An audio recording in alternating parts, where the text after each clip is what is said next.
आज बिहार शिक्षक संघर्ष मोर्चा प्रदेश के आह्वान पर पूरे बिहार के प्रखंडों में मुख्यमंत्री को प्रखंड विकास पदाधिकारी के माध्यम से ज्ञापन सौंपा जा रहा है, धरना प्रदर्शन किया जा रहा है, ताकि बिहार में जो सरकारें चल रही है वो अपनी ही नियमावली के खिलाफ शिक्षकों को बदनाम करने का काम कर रही है। आज हम सब अगियां प्रखंड के शिक्षक एकजुट हैं, प्रखंड मुख्यालय पर जा रहे हैं धरना के लिए, अपनी मांगों के लिए, प्रखंड विकास पदाधिकारी को ज्ञापन सौंपने के लिए, ताकि आप अगियां प्रखंड के शिक्षकों को जो मांगे हैं 2023 जो अध्यापक नियमावली बनाई गई है उसमें संशोधन करें और बिहार के नियोजित शिक्षकों को भी राजकर्मी का दर्जा देते हुए उन्हें हर शर्त को माने। इसी सिलसिले में हम सब यहाँ पर शिक्षक उपस्थित हैं और यहाँ से हम लोग मोर्चा के साथ चलेंगे प्रखंड मुख्यालय पर। हमारे बीच उपस्थित हैं प्रखंड के शिक्षक दीपक कुमार जी। आज का धरना प्रदर्शन का क्या उद्देश्य है? हम लोग का यही उद्देश्य है कि सरकार हम लोग की अनदेखा कर रही है, अपने मनमाने ढंग से बार बार नियमावली को पलट दे रही है। सरकार से हम यही मांग करते हैं कि हम लोग को भी राजकर्मी का दर्जा दे, हमारा समायोजन करे, वरना हम लोग सड़क से सदन तक पुरजोर आंदोलन करेंगे और सरकार को इस नियमावली को, इस आदेश को वापस लेने के लिए मजबूर कर देंगे। शिक्षक एकता जिंदाबाद, जिंदाबाद जिंदाबाद, एकता जिंदाबाद, जिंदाबाद जिंदाबाद। कर्मी का दर्जा देना होगा, देना होगा, देना होगा। अब हम चाहेंगे राजेश मिश्रा जी कि आप इतने वर्षों से कार्यरत हैं, आप क्या कहना चाहते हैं सरकार से? ये जो नियमावली बनी है नई 2023 की अध्यापक बिहार अध्यापक नियमावली, इससे संतुष्ट हैं? नहीं, इससे तो संतुष्ट नहीं है। इस नियमावली को हर हाल में जो है बदलना होगा, नहीं तो इसके लिए हम लोग जो है सड़क से सदन तक जो हमारे शिक्षक बोले रहे हैं ये हम लोग करके दिखाएंगे। बहुत बहुत धन्यवाद। ये हैं राजेश मिश्रा जी। हमारे बीच हैं निकुंज पांडे जी, बहुत ही संघर्षशील शिक्षक, मेहनती, कर्तव्यनिष्ठ।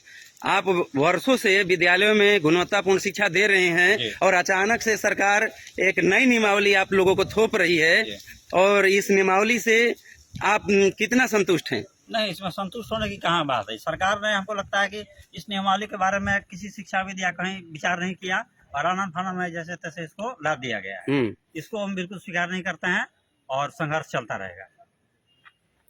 तो संघर्ष माने कितना चलेगा, क्या माने कहना चाहते हैं सरकार से? मांगे पूरी नहीं होती। देखिए, हमारे अभी सरकार में तेजस्वी यादव जी थे, उन्होंने कहा था कि सत्ता में आने के बाद हम ये करेंगे वो करेंगे, लेकिन अभी किसी तरह का उनका कोई स्टेटमेंट नहीं आ रहा है। ये बिल्कुल गलत बात है, आना चाहिए उनका स्टेटमेंट। तो ये थे हमारे निकुंज पांडे जी। हम चाहते हैं हरेंद्र पाठक जी, आप इतनी कड़ी धूप में इतने दूरों से आते हैं, सरकार से आशा थी कि स्थानांतरण नीति लागू होगी, बहुत आप खुश थे कि अब आएगी अब आएगी, और अचानक से एक नई नियमावली आई और पूरे शिक्षकों में मायूसी की लहर है। आप क्या कहना चाहते हैं? हम तो यही कहना चाहते हैं कि जो शिक्षा है, शिक्षा का जो व्यापारीकरण चल रहा है और साथ ही जो हम लोगों के साथ जो छलावा हुआ है, यह न्यायपूर्ण बिल्कुल नहीं है। क्योंकि जब हर एक वर्ष, हर एक 2 वर्ष पर जब नियम बदलते रहेंगे तो जो पीछे वाले शिक्षक हैं जो उस नियम को फुलफिल करके आए हैं, उनके साथ तो हमेशा धोखा होता रहेगा। और इस तरह धोखा करते हुए अब अपने शिक्षक को ही खुद से बदनाम कर रहे हैं। तेजस्वी यादव अपने ट्वीट में लिख रहे हैं कि पढ़ाने लायक शिक्षक नहीं है, तो कौन बहाल किया था? आप ही ना बहाल किए थे, दूसरा कोई बहाल किया था? तो उस समय जो नियम था, आप उस समय सोचे होते कि शिक्षक को बीपीएससी से लेना चाहिए, तो नियोजित क्यों बनाया गया? और जब नियोजित बनाकर जब आप इस तरह से कर रहे हैं, तो नियोजन और ये जो इकाइयों में आप ही ना बदले हुए हैं। बांट कर शिक्षक को इस तरह से कमजोर करने का प्रयास किया जा रहा है, बच्चों के साथ मजाक किया जा रहा है। और अगर कहा जाए तो नीतीश कुमार खुद इस तरह से अपने मतलब केवल सेंटर में दिखाने के लिए अपने इस तरह से प्रयोजन पूर्वक ये जो नियमावली बनाए हैं, जो कि जिसका न सर दिख रहा है न पैर दिख रहा है। तो ना उसमें कोई नियम का बात हुआ है, ना कानून का बात हुआ है, ना हम लोग का स्थानांतरण का बात हुआ है, ना पदोन्नति का बात हुआ है। सेवाकालीन क्या मतलब केवल अनिश्चितता। टीचर केवल इस तरह से इस मझधार में खड़े हैं कि उनको यही नहीं पता चल रहा है कि वो भविष्य में आखिर उनका होगा क्या। तो भूखे मरने के लिए मजबूर हो जाएंगे। आगे फिर आप कहें कि इंक्रीमेंट नहीं देंगे, न जाने क्या क्या बात करने लगेंगे, आपका कोई भरोसा नहीं है। तो आप इस तरह के नियमावली को चेंज करें, बदलाएं, सुधार करें, चाहे जो भी करें, हमें उसमें स्थान चाहिए। आप नया अभ्यर्थी बना दे रहे हैं, तो ये क्या मजाक चल रहा है नया अभ्यर्थी बनाकर। तो इस तरह से मैं तो बिल्कुल खुश नहीं हूँ, और मुझे लगता है कि जो भी शिक्षक नियोजित होंगे और शिक्षक दिल से अपने आप को मानते होंगे तो वो ठगा महसूस जरूर कर रहे हैं। चलिए, ये थे हरिंदर जी। हम चाहेंगे कि केदार जी, आप हमेशा शिक्षकों के बीच में रहे हैं, संघर्ष करते रहे हैं, गर्दनी बाग हो चाहे आरा का कलेक्ट्रेट जो हो, और आज हम लोग प्रखंड से विकास पदाधिकारी भी ज्ञापन सौंपने जा रहे हैं। आप क्या कहना चाहते हैं? देखिए, जो सरकार नई विद्यालय अध्यापक नियमावली लाई है, ये बिल्कुल इसमें संशोधन करना ही होगा, क्योंकि जो पहले के नियोजित शिक्षक हैं वे सभी उन समयों के अनुसार बिल्कुल एक शिक्षक की योग्यता रखते हैं। चाहे वो 2004 के हों, वे भी दक्षता पास हैं, और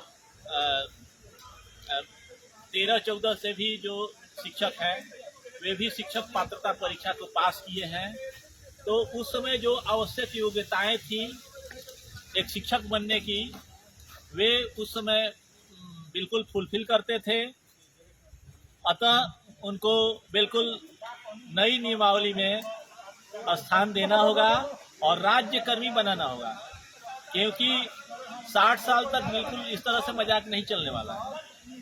हम सभी नियोजित शिक्षक सरकार की इस गलत चालों को बिल्कुल समझ चुके हैं।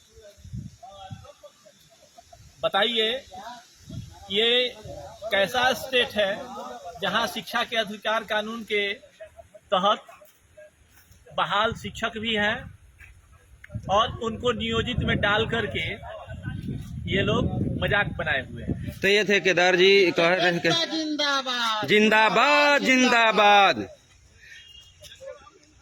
बिहार की जो विद्यालय अध्यापक नियमावली 2023 में संशोधन करने के लेकर अज्ञाओं प्रखंड के तमाम शिक्षकों में आक्रोश है, और ये आक्रोश पूरे बिहार में देखने को मिल रही है। जो नीतीश सरकार से लड़ाई हम लोग परसों से करते आ रहे हैं कि राजकर्मी का दर्जा मिले, ये पहली लड़ाई तो हम लोग जीत दिए कि सरकार मानने के लिए तैयार हो गई है कि राजकर्मी दिया जाए। लेकिन यहाँ पर शिक्षकों की इसलिए हार हो गई कि सरकार अपनी जो अहंकारी और तानाशाही नीति अपना रही है कि पूर्व के जो तमाम शिक्षक हैं उन्हीं के बनाए नियमावली के तहत बहाल हैं। उस समय जो नियमावली बनी थी, उस जितनी भी क्राइटेरिया को फुलफिल कर रहे थे, बने थे, आज उस सरकार ने उन शिक्षकों को ठगने का काम कर रही है, प्रताड़ित करने का काम कर रही है। उनको मानसिक रूप से, शारीरिक रूप से, सामाजिक रूप से एकदम कह सकते हैं कि उसको बेइज्जत करने का काम कर रही है। तो अब हम चल रहे हैं प्रखंड विकास पदाधिकारी की ओर, और सरकार से यही आशा करते हैं कि बिहार में जो भी नियोजित शिक्षक हैं उनको भी अध्यापक नियमावली 2023 में संशोधन कर उनको समायोजित करें और राजकर्मी का दर्जा दें। बिहार के तमाम शिक्षकों को क्रांतिकारी अभिनंदन। शिक्षक एकता जिंदाबाद। विद्यालय अध्यापक नियमावली संशोधन करो। तमाम प्रकार के नियोजित शिक्षकों को राजकर्मी का दर्जा देना होगा। राजकर्मी का दर्जा देना होगा। जय हिंद, जय शिक्षक।